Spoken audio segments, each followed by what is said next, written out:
Today we bring you the concluding part of the interview with the national organizer for the NPP, Sammi Awuku, who describes the street protest by the opposition NDC over the outcome of the 2020 elections as dangerous to the country's democracy. He spoke with my colleague MFA Pau in the first part of the exclusive interview we brought to you yesterday. We're bringing you that concluding part of the interview. They've lost the right to protest if you do not conform to the laws. We have a Public Order Act. It's part of the processes and the redress for them, and they feel that being on the streets is part of the options available to them. But where your right ends, that's where mine begins.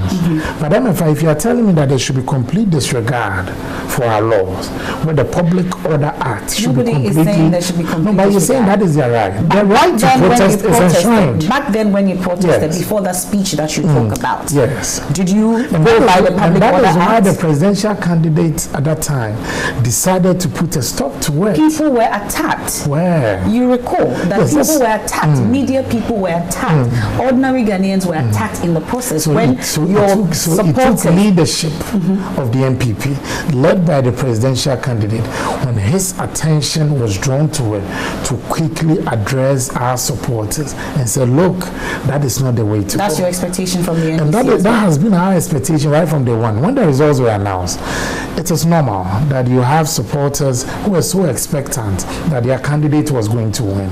It didn't end up that way for them. They become emotional. They jump on the street. They become unruly. But that should not go beyond 48 hours. My thinking. It shouldn't. So as quickly as possible, leadership should then take the opportunity to say, look, we know you are upset, you have your reservations, you believe that we should have won this election, or you believe we won this election.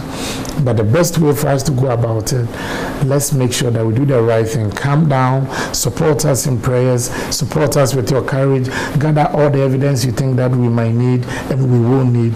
Come to us, let's audit it, let's proceed to court. My concern is that the path the NDC seem to have chosen is dangerous for our democracy. This thing has gone on beyond a week, including yesterday's protest. And there's more. And there's more planned. And they are going against the Public Order Act. That is one. Then number two, MFA. The path they've chosen, you can give adventurists the opportunity in future to also reject maybe a sweet victory of yours. In the next, I don't know when the Ghanaian people decide once again to bring the NDC back. Of course, Ghana is not a one-party state. The NPP believes that someday we will also end up in opposition.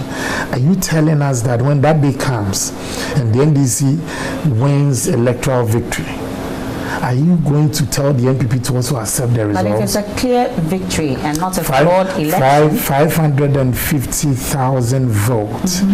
It's not a flawed victory. It's not a slim margin. We've heard about errors. This is the first time we've had an announcement, and then later the EC comes back.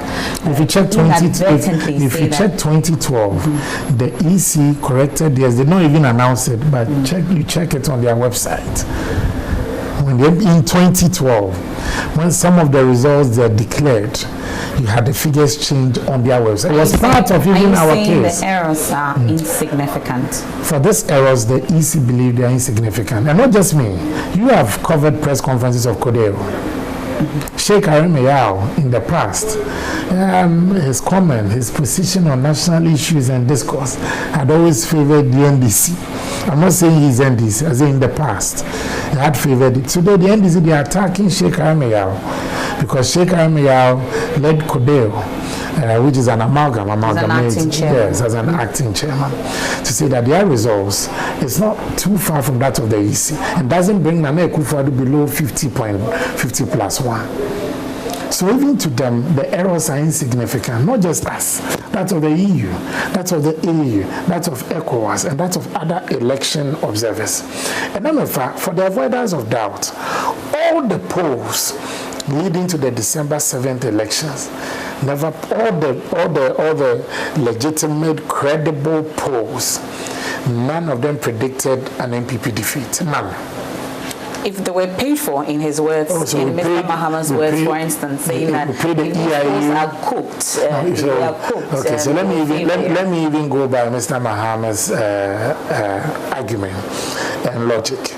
The EIU predicted an NDC win in 2012. Who disagreed? The EIU, weeks leading to the election petition verdict, predicted still a slim win for the NDC. That wasn't cooked. So how come the EIU's predictions are now cooked? In 2016, the Political Science Department predicted a win for the NPP, and by that margin and with a small margin of error, that prediction came through. In 2012, they predicted that win for the NDC, and it came through. So unless you're telling me that of the CDD, the CDD themselves, they've been consistent over the last 20 years or so in terms of survey, Afrobarometer, analysis, predictions. So it cannot be that all these democratic institutions got it wrong with our predictions. It could be. And, we've had elsewhere and with polls and in other countries, but all the polls together, 99% of them cannot predict a win for Akufo-Addo, and it doesn't follow that. Let's get direct on this. Listening to the NDC, we'll get into the constituency, the parliamentary, for instance. They've cited a number of parliamentary seats that should flip to the NDC. As their new term, flip. They've talked about Sifiri also. We've heard Sabzugu. Sene West has fallen to the NDC. They've talked about Savlugu also. A number of them that would. Techiman South is key for the NDC. Techiman South has been declared already. Of course, it's been declared, but they insist that should fall for the NDC. The Techiman South, that was declared. So the NDC is beginning to pick and choose. The same electoral commission that they believe cooked the results for the MPP. That same electoral commission gave the NDC 16 vote win in Sene West. And hypocrisy is when you have a presidential candidate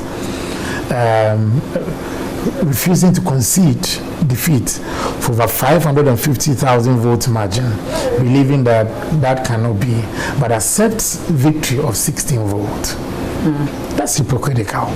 You believe that 550,000, no presidential candidate since 2000 going into a second term has won with that margin Akufo-Addo won. No presidential candidate. Mr. Mahama himself, the highest he had was 305,000. That also even ended up in court. Mills won with about 120,000 in 2008.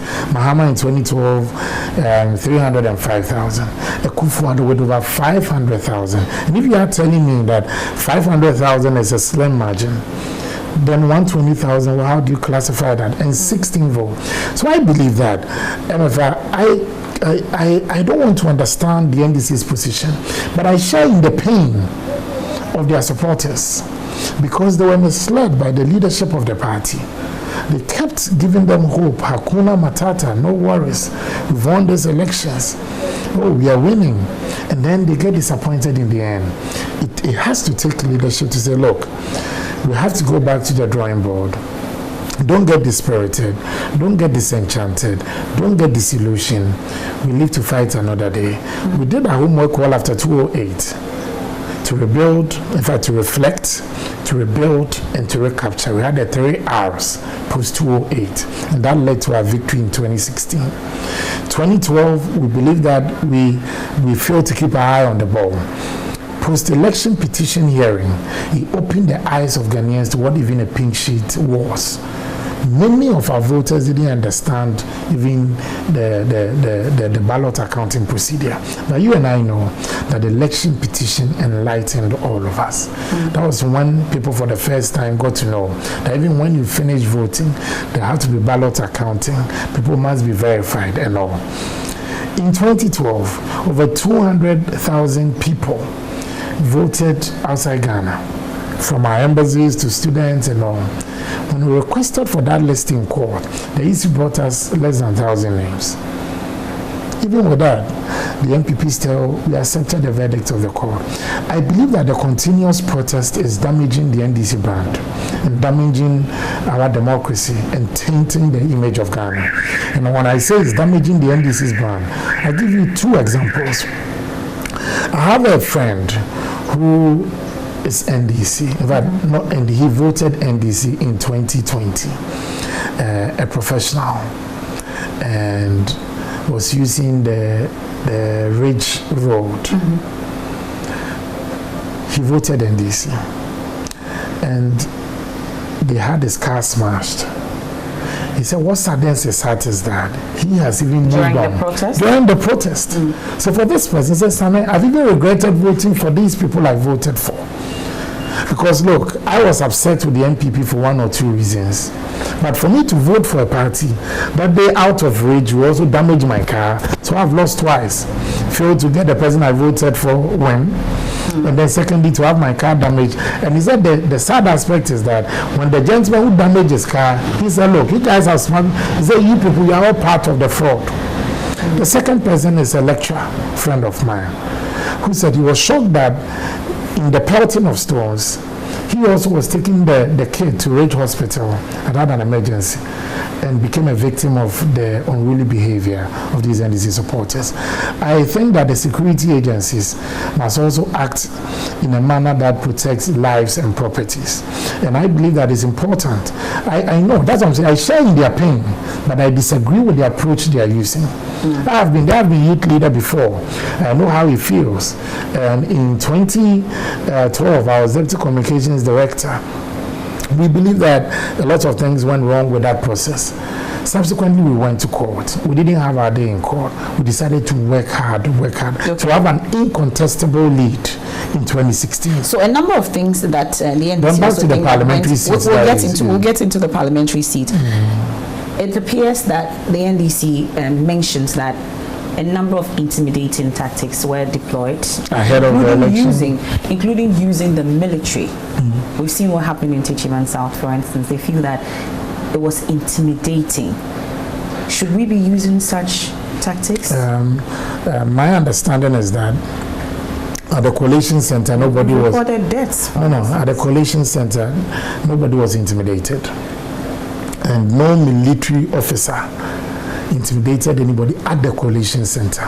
Outside the premises of the collation, in fact, outside the counting room or the collation room, then I think there was an altercation. I believe that the use of brute force is something we need to check. However, you also need to be fair to the security agencies. If you become an object of attack, of stones, and all that, I know how protests can degenerate. I've led protests before. Sometimes it's very difficult even managing the people, but that's where you need leadership. The same architecture of the military, the police, we haven't added a single soul to the military leadership or high command since we came. These are the people who have been there from Jerry Rawlings's time. We haven't imported anybody outside the military high command. Say the person was living in the Soviet Union or whatsoever, and say, no, come and be CDS, Army Commander. But the Commander-in-Chief has changed. Yeah, the Commander-in-Chief has changed. So if but from above, the military don't work like that. We don't have to also insult their intelligence. They also live with us. They have families. The military themselves voted in the election. So the NDC is saying that they won even the barracks, which was really not true, because per what the counting that took place on December 7, the NPP won almost all the barracks. But we just after the special vote, they said they had won.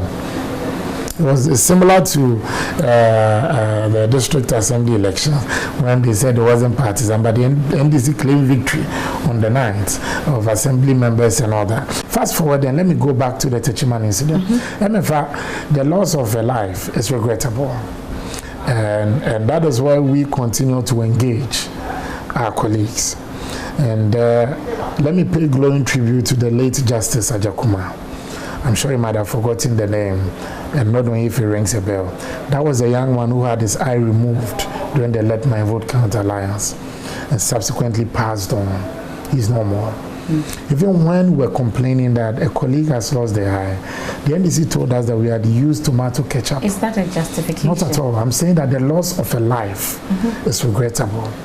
And, you know, if you check the democratization of violence in our body politic, it predates the NPP. We've had these issues occurring and occurring. As we keep maturing in our democracy, nobody should lose a life out of street protest or whatsoever. But as humans as we are, sometimes people go even offbeat. Let me use this opportunity to express our deepest condolences on behalf of the NPP to the families who have lost their lives, who have lost their loved ones, and we pray that never again. But the NDC leadership cannot derelict their duties when it comes to also offering that needed leadership to their supporters. Look, the supporters now, they become like orphans. They don't know who to even cry to. And that is why there should be a rallying point. Someone should take the high moral ground and say, look, we are getting to a point where if we don't take care, we'll damage our party's brand, our party's reputation. Mind you, for someone who has had his car smashed, has become a victim of NDC thuggery, that person, even if the person voted for the NDC in 2020, the NDC must sweat for that vote in 2024. So the continual protest and thuggery, attacks, and even innocent Ghanaians becoming victims. It appears their protest is piling pressure on government. I don't think so. And we have had a tough time restraining the NPP supporters. You are? And let me reveal, it's been very tough. The president has had several opportunities to even engage us behind the scenes, getting us to talk to our supporters. MFA, we are the biggest party in Ghana now because we won the popular vote. Make no mistake. And as declared by the Electoral Commission, the only body required to declare results. The NPP won more votes than the NDC in terms of the presidential, and won more seats than the NDC in terms of parliamentary. You didn't win more seats. Oh, we had 137, and then Fomena is a traditional NPP seat. But and check the presidential vote. You dismissed outright, the man himself, out of parliament. But the man himself, today you say that this is your seat. The man himself, yes, in an interview with the media, he said, "My people are NPP people, and they want me to sit with the NPP." I quote him. After my people. No, are you take happy the personality about the way you aside. him? I believe that the party had rules and regulations governing the conduct of our primaries. We've moved beyond the Fomena issue. But now that we had rules and regulations governing the conduct of parliamentary primary. Our then member of parliament disagreed with parts of the process, so because decided it was undemocratic. No, not at all. He did not even partake in the parliamentary primaries. People do not know this fact. He didn't pick nomination form. He believed that the electoral album, as structured in the constituency, was to his disadvantage, and decided to pitch his strength in the general elections. That was a Fomena issue. It's different from disqualification. So he decided to pitch his luck in the general election. The people felt that our MP had performed. So even though he's not standing on the MPP's tickets now, we are MPP people. But the president openly said that he will not work with any independent candidate. We'll call that vividly. Yes, and the president himself has taken the opportunity to congratulate our candidate. He has. The Fomena MP, and also stretched a hand of friendship. And we believe that even though position has changed now. Oh, I mean that he position. Can now work with an independent candidate. No, I mean that position even for the NPP, not just the president, because it was our position as a party, collectively, not to encourage independent. And it cannot be that MFR everybody decides to go independent. There won't be a party. So the president himself is also a believer in our party's constitution. He sits in steering committee, he sits in NEC, he sits in national council. Even when he disagrees with the collective view or the majority view of NEC, National Council and Steering Committee, he is obliged to go by decisions of NEC. His own personal feeling, influence, cannot override that of the National Council for which he is a member. Okay, so let's come to how you are restraining. So let me use the opportunity to congratulate our former MP. We believe that the past is past. We hope that there wouldn't be an occurrence where we have independence again. For us as a party, we are doing a postmortem. Are you not displaying double standards? Not displaying double standards, but it's also important that you also recognize that the man gave us a good fight and he won. You have to give that to him. The party fielded a candidate. He beat our candidate, fair and square. You're going to have a tough time in Parliament. We believe that we have the men to also try to make the parliamentary process smooth. It won't be an easy task, make no mistake. But that is why leaders have voted. They have voted to fix challenges. And I believe that this election results, the Ghanaian people are telling the NDC and the MPP to work together for a common good.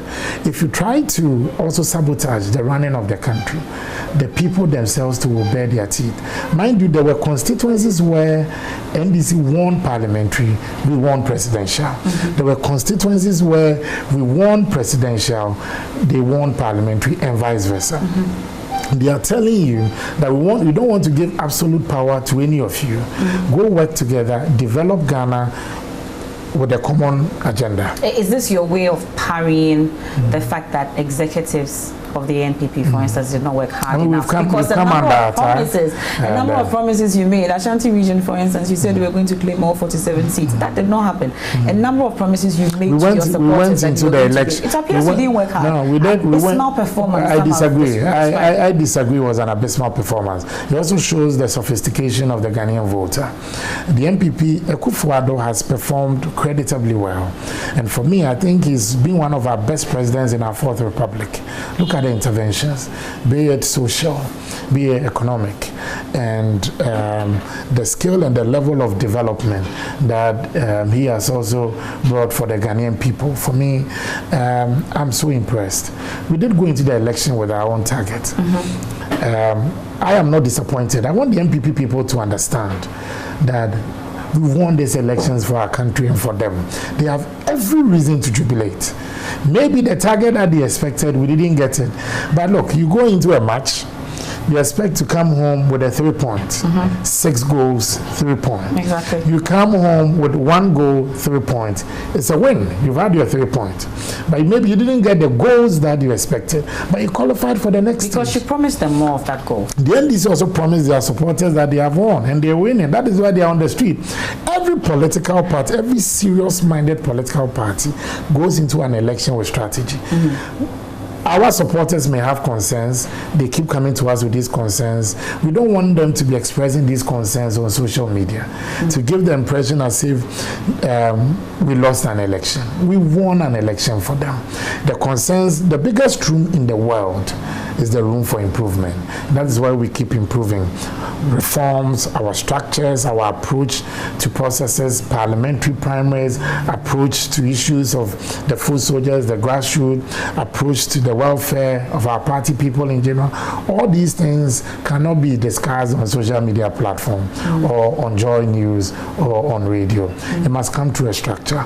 The party has commissioned a committee to also do a postmortem, which we do that after every election. It guides us for the... Yeah, there's no special. Even after I was always, we had a committee. After 2008, we had a committee. After 2012, we had a committee. For this particular committee? A month. Okay. They're supposed to go down. It's made up of seasoned people, chaired by Yao Safumafu and myself as national organizer. I'm appearing before that committee tomorrow. All national officers will have their turn to appear before it. With Giorgio, they also ask us what we saw on the ground. Things that can help. Not inquiry, but it's to help guide future actions. You see, even though it's internal, it shows that the party hasn't gone to sleep after elections. We are putting our house in order for us to come back stronger. This resolves what we want to assure our supporters. NPP will claim these lost seats back in 2024. We've done it before. In 2012, we were in minority. In 2016, we had a huge majority.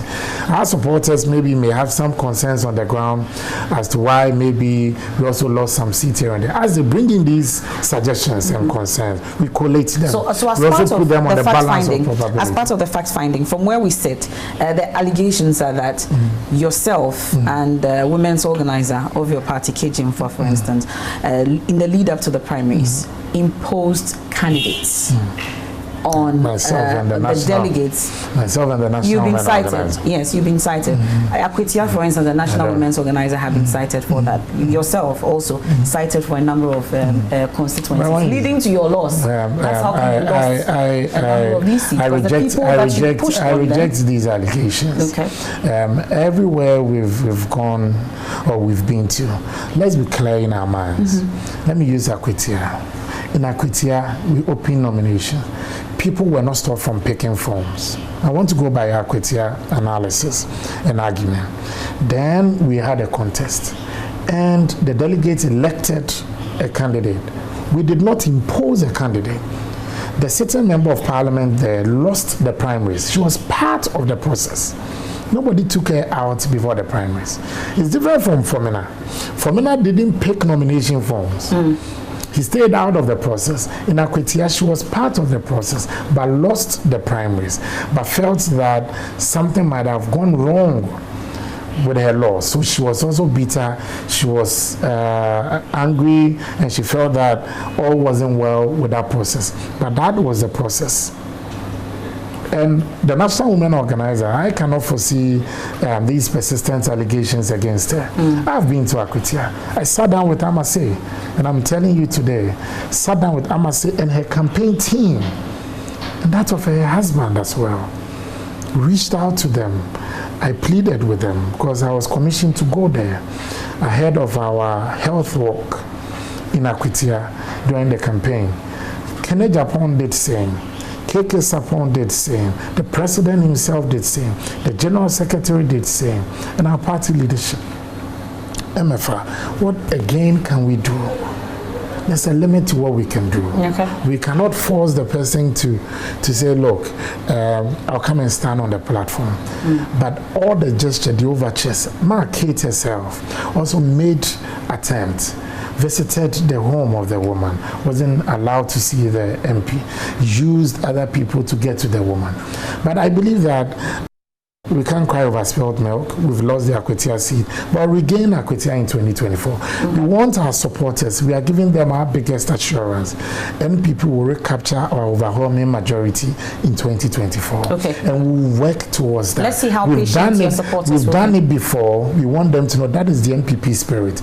We never give up, and we'll recapture these lost seats for them. And President Akufo-Addo will also work hard to hand over to another NPP presidential candidate in 2025, 7 January. Well, that is the target. Has the struggle already started? No, but we're working towards handing over to another NPP presidential candidate. Whoever the We've delegate seen flyers will elect. coming up already. I don't visit social media often lately because the way they are bashing us national officers, you are better off sometimes staying tuned to your radio set. But of course, what I've seen, let me update you. Okay, we've seen update a number of flyers. We've seen that of Dr. Baumia. We've seen Alan Chemate. Are we going to have a number of people? What do you foresee as national organizer? Are we going to see 16 more or more than that? Now we even have a process where if there are more than 5, you have a Sahindran process. Okay. That's you said. If there are more than 5, there's a special voting. Are you going to block people now? I don't think we will block, but I believe that conventional wisdom should teach us that 17 aspirants in 2007 did not help us. And I believe not all of us can get the opportunity to be commander-in-chief or president of our republic. If I know that my brother has a fair and better opportunity, it's about electability and it's about winnability. The person should be first be able to win the party's base vote. before crossing to the general elections. So you have to also weigh yourself. Has the lobbying and jostling started already? No, it's normal.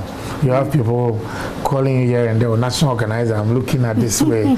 And even myself, I don't know my fate. You get it. And I think this process won't be until 2023. Okay. Because when we are in government, you elect a presidential candidate 12 months to the general elections. And I believe I don't think it started too early. It's normal. And our youth are also excited. They then begin to pitch camps here and there. It's part of the NPP's process. However, what they should avoid, and I want to sound a word of caution to the youth, let's not become pawns in this game for us to be used to fight proxy wars internally. Okay. If you are canvassing for vote for your presidential aspirant, do that with decorum. Respect other people's choices and let the conversation be civil. Tell us why you think MFRPA will be a good presidential candidate for party A or for this party. That's just an example. That's just an example. Okay. You haven't told me you want to be presidential candidate, but I know that maybe Sunday when you form a party, if Joy or Multimedia decides to form one, then we'll call the elections. So all I'm saying is that the language should be civil, people should be decorous, and people should also respect other people's views and opinions. That's the only way. Are you still eyeing your position as national organizer?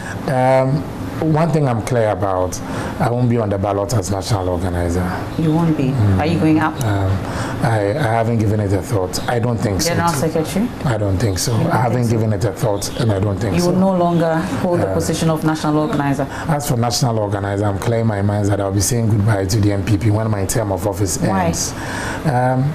You know, I think I've contributed my quota. When I was going for national youth leader, I was clearing my mind that I want to help the party win the 2016 elections by canvassing for votes and mobilizing the youth of our country in a dramatic way for them to vote change in 2016. I was successful with that mandate. And then I was clear to them I won't be seeking another term as youth leader. When I contested for national organizer as well, I also made it clear that I want to repeat what I did when I was youth leader. Help support the presidential candidate and his running mate, support my colleagues in party leadership as well, and then win 2020 for them. And I believe that we've won a sweet victory for them, and for them to have a good Christmas in 2020. And I believe that I've done my bit. I don't think there are new ideas for me to contribute again as national organizer. Maybe I'll have to pave way for someone to come in with fresh ideas, fresh energy. And if I have some little suggestions or ideas left, I support the person as well. So as you make your way out of that position, what next are you looking at? I'm sure when we get to that bridge we'll cross it, but one thing I can be emphatic is I won't be on the ballot paper as national organizer. But maybe general secretary? I haven't given it a thought. Let me be very honest with you. And but it's not off the table? Oh, is the likelihood is very negligible. Was it too stressful? Working at a party head office has been very stressful. And I'm not running away from the stress, but I think I've done my bit as national organizer. You're leaving the stage whilst the applause is loudest. Maybe posterity will be kind to me as to whether I performed well as organizer or not, whether I campaigned well as organizer or not. So as national organizer, for instance, you were in the forefront when it comes to the operation of this particular campaign in the lead up to the election and after. Did you rig the elections? I mean, it will be in someone's wildest imagination to think that with the current architecture of our electoral process, results can be rigged. Look, police stations results, I don't foresee how. Maybe the experts in the game from the NDC side can enlighten us on how they used to do it. Because it's strange. The moment the results are declared, your agent has a copy. My agent has a copy. Your sense or forwards, to your collation center, mine the same. I collate mine, you collate yours. So if my figure is wrong, what is your figure? Because the NDC, to borrow your words, feels it within their bones that they won this election. So the NPP rigged it. So the only place for us to have a proper adjudication of this matter is not on the street. Street is just a feel-good exercise, feel-good, where you believe that you can mobilize people on the street, and at the end of the day, have a feeling that we've put some 1,500 people, 200 people on the street, but the effect on the economy, the damage to people's properties, and mind you, could it be criminal, that you also benefited from the NDC's inability to be vigilant on the ground, like people have said? Well, that is their own matter. We receive results from our polling stations.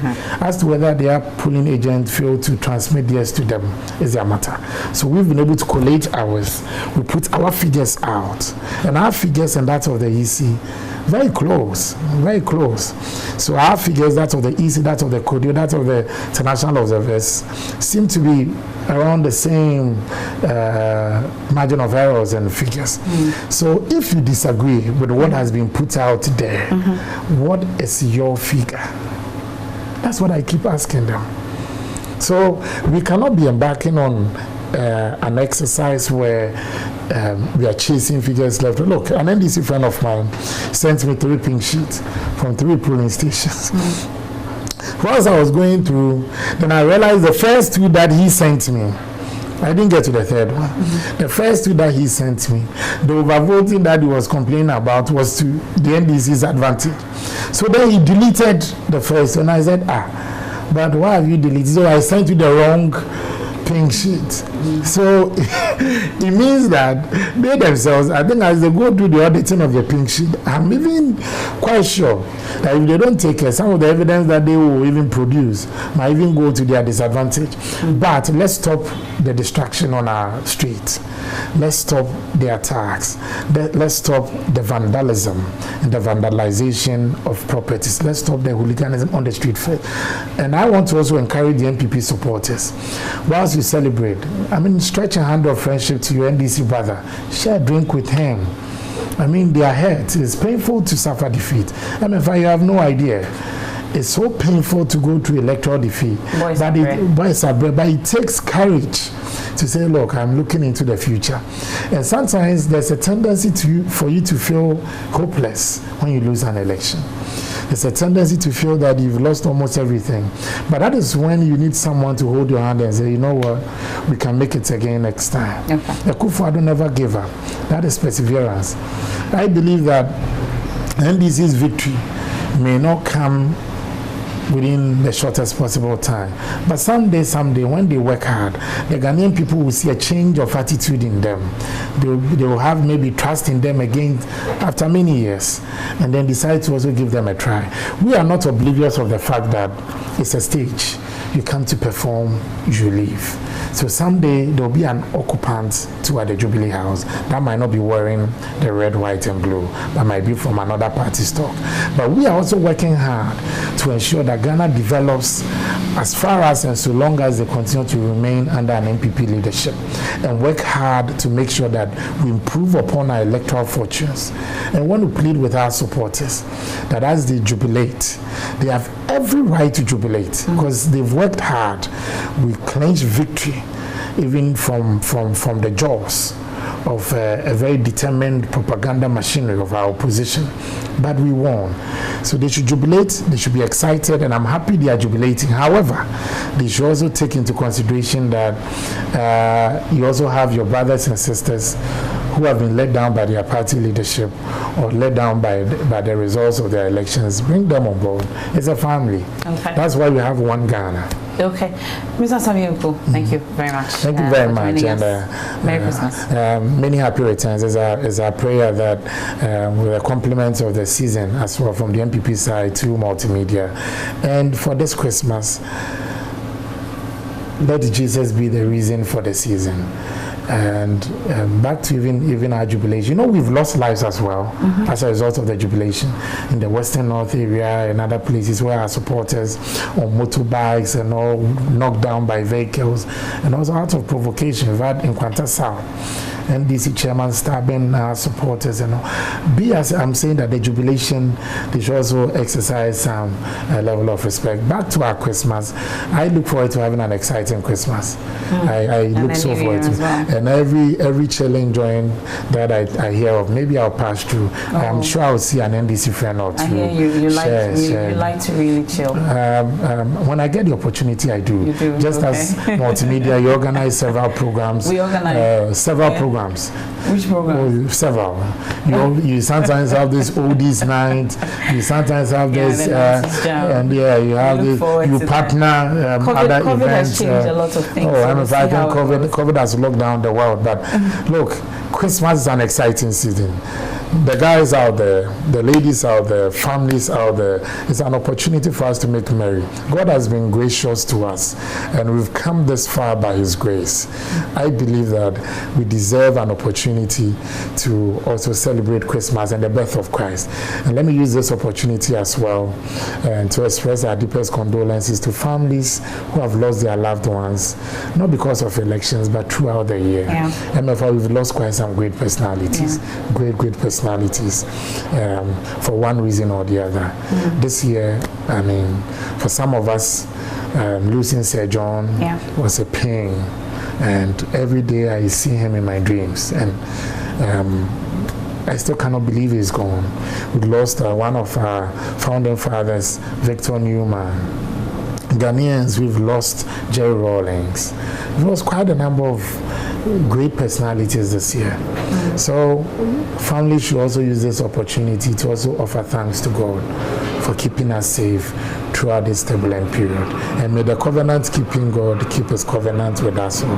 Merry Christmas and official party you all. To my NDC friends, you are welcome. You are welcome when you need someone to talk to.